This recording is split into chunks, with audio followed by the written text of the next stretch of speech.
Assalamualaikum warahmatullahi wabarakatuh. Halo teman-teman semua, untuk video kali ini saya lanjutkan pembahasan kita untuk membedah struktur artikel ilmiah. Kalau di video sebelumnya kita sudah sampai pada bagian abstrak dan kata kunci ya. Nanti silahkan teman-teman jika memang ada pertanyaan silahkan ditanyakan melalui di kolom komentar. Nah, untuk bagian berikutnya teman-teman, ini adalah salah satu bagian yang cukup penting dalam sebuah artikel ilmiah atau karya ilmiah lain, karena di bagian ini berisi tentang berisi tentang jawaban mengapa riset kita itu perlu dilakukan ya, seberapa penting riset kita. Nah, itu adalah struktur bagian pendahuluan. Nah, pendahuluan itu teman-teman adalah sebuah pintu masuk ya dalam sebuah artikel. Nah, kalau pintunya rapi dan jelas, pembaca atau termasuk reviewer jurnal akan paham kenapa penelitian ini penting dan apa yang mau dicapai dalam penelitian yang dilakukan.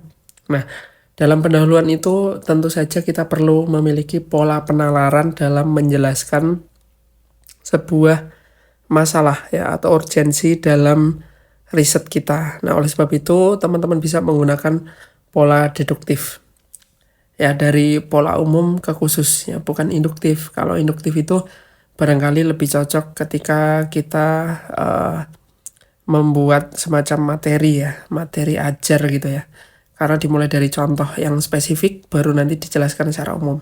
Nah, kalau dalam penelitian pendahuluan ini tentu berbeda polanya supaya orang itu mengikuti alur berpikir atau cara berpikir seorang peneliti, sehingga mereka akan merasa teryakinkan dengan apa yang sudah kita jelaskan.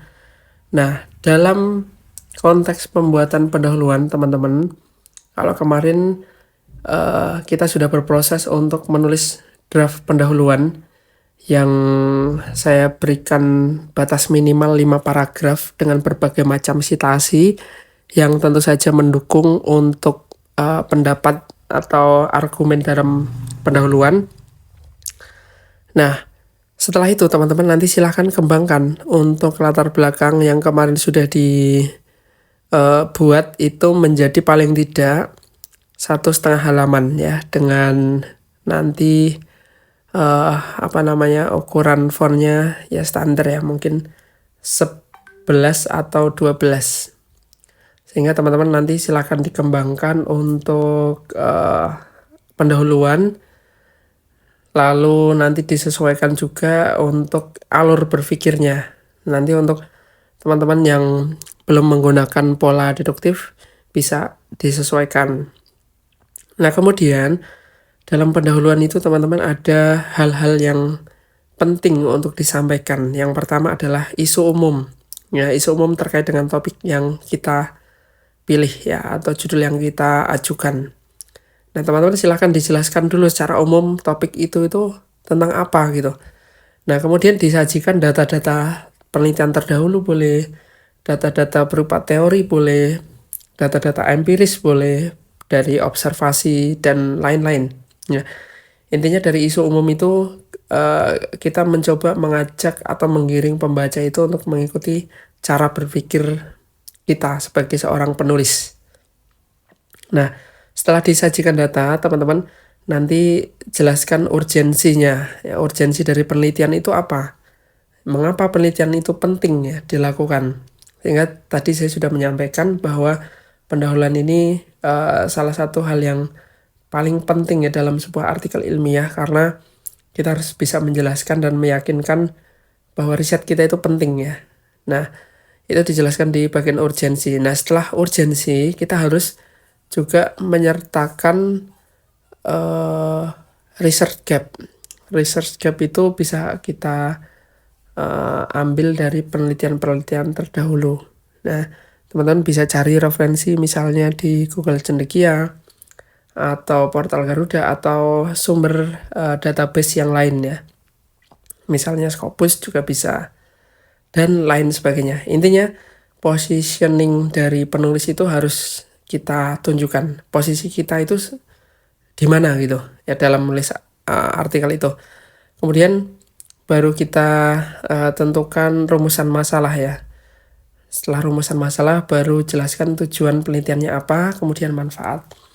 Nah, sehingga dalam pendahuluan ini paling tidak pembaca itu mengerti ya, apakah urgensi penelitian ini, tujuannya untuk apa, dan apa manfaatnya penelitian ini.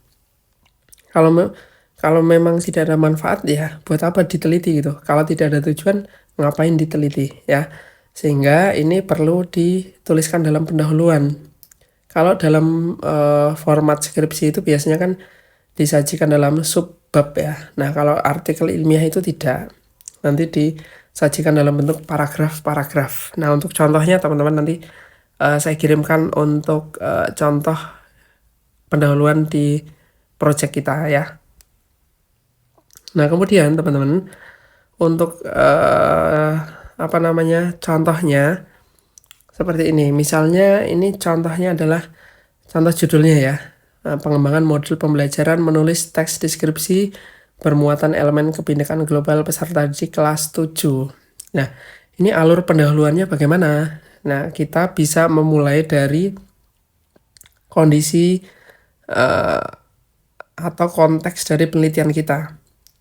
Jadi kondisi idealnya bagaimana nih dalam kurikulum dan pengembangan karakter di pendidikan. Ya, setelah itu kita berikan teori-teori pendukung bahwa keterampilan menulis dan modul pembelajaran itu sangat penting loh, dan fungsinya apa loh, misalnya dalam mencapai target atau capaian pembelajaran siswa gitu.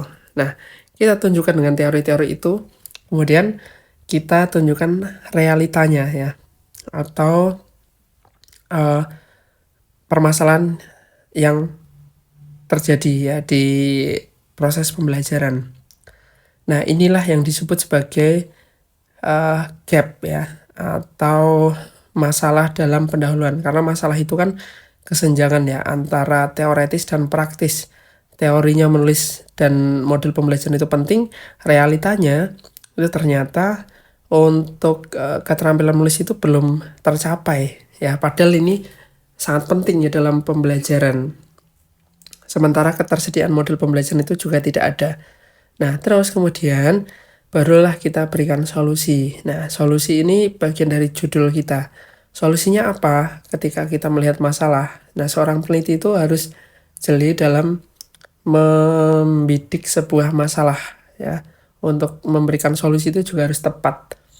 Nah, kita berikan solusi untuk mengembangkan modul pembelajaran deskripsi bermuatan kebinekaan global. Nah, ini semua permasalahan yang sudah kita sebutkan itu akan terjawab atau kita berikan solusi di bagian hasil nanti ya. Nah, jadi untuk alur pendahuluannya seperti itu, dari konsep umum ke khusus. Kemudian ada beberapa hal yang bisa diterapkan dalam penulisan urutan pendahuluan ya. Nah, dalam pendahuluan itu yang baik ya. Tentu teman-teman nanti bisa menyesuaikan panjangnya atau jumlah halaman ya dalam menulis pendahuluan, tapi paling tidak ya paling enggak ya 1,5 halaman lah ya untuk mengembangkan bagian pendahuluan. Yang terpenting di sini teman-teman adalah bisa menjelaskan bagaimana isu itu dibahas secara rinci dalam pendahuluan. Ya, terus teman-teman juga bisa memberikan konteks ya, konteks dalam permasalahan yang diangkat. Konteks penelitiannya apa? Lalu bisa menjelaskan gap penelitian. Gap penelitian itu kan sangat banyak ya. Nah, ini bisa nanti pilih salah satu atau salah dua dari gap research yang ada. Lalu jelaskan tujuan penelitian. Nah, semua ini harus diuraikan dalam satu pendahuluan yang tentu harus memperhatikan kohesi dan koherensinya. Lalu juga teman-teman juga perbanyak kutipan di dalam pendahuluan, karena disinilah teman-teman nanti bisa meyakinkan seorang pembaca atau reviewer jurnal dalam menilai apakah jurnal ini bagus atau tidak. dengan kutipan-kutipan yang tentu saja harus kita verifikasi terlebih dahulu ya. Nah gitu ya teman-teman. Untuk bagian pendahuluan ini nanti silahkan dikembangkan sesuai dengan judul kalian masing-masing, bekerja sama dengan kelompok. Ya, untuk template-nya nanti saya kirimkan. Nah, kurang lebih alur berpikirnya seperti itu. Nanti tinggal kita praktikkan, kita review, kita koreksi, lalu kita perbaiki bersama-sama. Itu teman-teman, untuk bagian pendahuluan ini saya kira cukup. Nanti akan saya lanjutkan di bagian metode penelitian. Terima kasih, kurang lebihnya saya mohon maaf. Wassalamualaikum warahmatullahi wabarakatuh.